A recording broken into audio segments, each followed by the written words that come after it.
Bonjour et bienvenue à la quatrième et dernière vidéo du chapitre agrandissement et réduction du programme de troisième. Nous allons nous intéresser maintenant à l'agrandissement et à la réduction d'air. Nous allons illustrer ça par un petit exemple très simple. Voilà. Commencez par dessiner un carré d'1 cm de côté et calculer son aire. C'est très facile, prenez quelques secondes sur une feuille, faites-le et reprenez la vidéo après.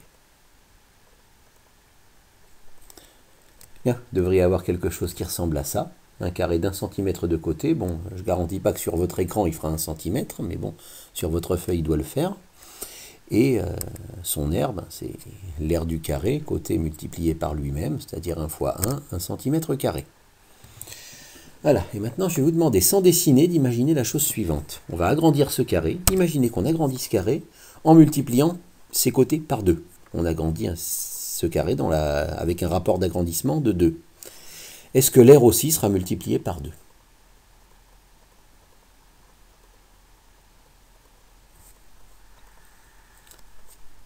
Quelle que soit la réponse que vous ayez apportée à cette question, vérifions-le. Dessinez le carré agrandi à côté du premier et calculez son aire. D'accord? Donc dessinez le carré qu'on obtient en multipliant les côtés de ce carré par 2. Il faut dessiner un carré de 2 cm de côté. Donc, dessinons un carré de 2 cm de côté. Quelle va être son aire? Côté multiplié par lui-même, c'est-à-dire 2 fois 2. J'appelle A' son aire, parce que je n'ai pas le droit de lui donner un nom qui est déjà pris. Je n'ai pas le droit de lui donner le nom A. Et A', c'est 4 cm². Alors, il s'avère que lorsque je multiplie les côtés par 2, je multiplie l'aire par 4. C'est-à-dire que le carré de droite est 4 fois plus grand que celui de gauche. Autrement dit, dans le carré de droite, je pourrais faire rentrer 4 carrés comme celui de gauche. Ben oui, ça peut se voir avec cette petite animation, regardez.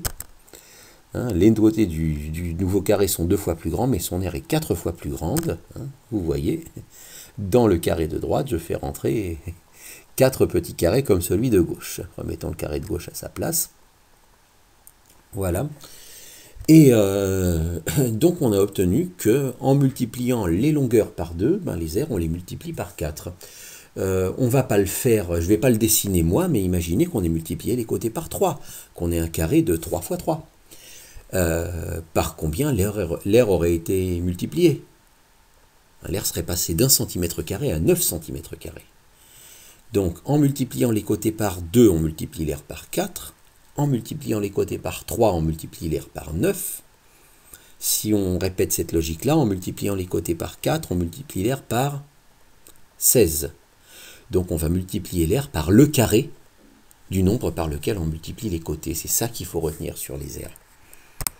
Donc lors de l'agrandissement ou de la réduction d'une figure, les côtés sont évidemment multipliés par le facteur d'agrandissement comme on l'a vu dans les vidéos précédentes, mais les aires, elles, sont multipliées par le carré du facteur d'agrandissement. C'est-à-dire que si vous voulez calculer l'aire d'une figure agrandie ou réduite, il faudra penser à élever le facteur d'agrandissement ou de réduction au carré.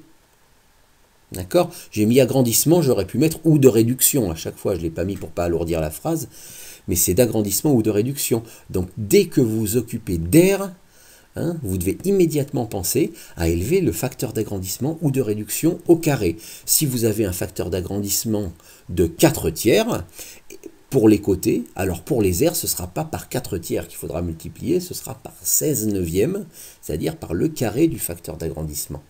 D'accord? Et ça, c'est quelque chose que les élèves ont tendance à oublier et que vous, si vous voulez réussir à résoudre les exercices qui parlent d'agrandissement ou de réduction d'aire, il ne faudra pas oublier. Les aires, on multiplie par le carré du facteur d'agrandissement, alors que les côtés, les longueurs, on les multiplie par le facteur d'agrandissement tel qu'il est. Voilà.